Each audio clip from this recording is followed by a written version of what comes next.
ಇನ್ನು ಮಾಜಿ ಪ್ರಧಾನಿ ದೇವೇಗೌಡರ ಪತ್ನಿ ಆರೋಗ್ಯದಲ್ಲಿ ಏರುಪೇರಾಗಿದೆ. ಐಸಿಯುನಲ್ಲಿ ಚಿಕಿತ್ಸೆಯನ್ನ ಪಡಿತಾ ಇದ್ದಾರೆ ಎಚ್ಡಿಡಿ ಪತ್ನಿ ಚೆನ್ನಮ್ಮ ಅವರು. ಕಳೆದ 3 ದಿನಗಳಿಂದಲೂ ಐಸಿಯುನಲ್ಲಿ ಚೆನ್ನಮ್ಮಗೆ ಚಿಕಿತ್ಸೆಯನ್ನ ನೀಡಲಾಗ್ತಾ ಇದೆ.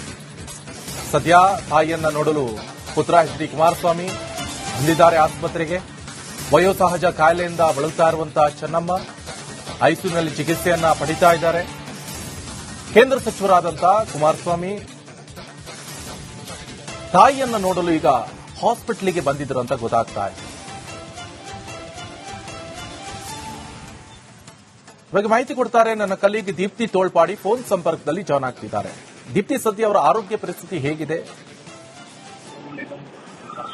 ನಿಕೇಶ್, ಚೆನ್ನಮ್ಮ ಅವರಿಗೆ ನಿನ್ನೆ ರಾತ್ರಿ 10 ಗಂಟೆ ಸುಮಾರಿಗೆ ಇದ್ದಕ್ಕಿದ್ದಂಗೆ ಉಸಿರಾಟದ ತೊಂದರೆ ಕಾಣಿಸ್ಕೊಡುತ್ತೆ. ಹೀಗಾಗಿ HAL ರಸ್ತೆಯಲ್ಲಿರುವಂತಹ ಮಣಿಪಾಲ್ ಆಸ್ಪತ್ರೆಗೆ ಅವರನ್ನ ಕರೆದುಕೊಂಡು ಹೋಗಲಾಗಿದೆ.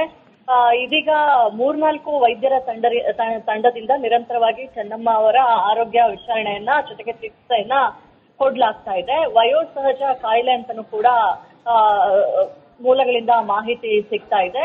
ವೈದ್ಯರ ಪ್ರಕಾರ ಚೆನ್ನಮ್ಮ ಅವರಿಗೆ 2 ದಿನಗಳ ಕಾಲ ಚಿಕಿತ್ಸೆ ಬೇಕಾಗುತ್ತೆ ಅನ್ನೋ ಮಾಹಿತಿ ಕೂಡ ಸಿಗ್ತಾ ಇದೆ. ಆದ್ರೆ ಸದ್ಯಕ್ಕಂತೂ ಯಾವುದೇ ಸಮಸ್ಯೆ ಇಲ್ಲ, ಸ್ಥಿರವಾಗಿದೆ ಆರೋಗ್ಯ ಅವರಿಗೆ. Okay, thank you Deepti Tholpadi ನಿಮ್ಮೆಲ್ಲ ಮಾಹಿತಿಗೆ.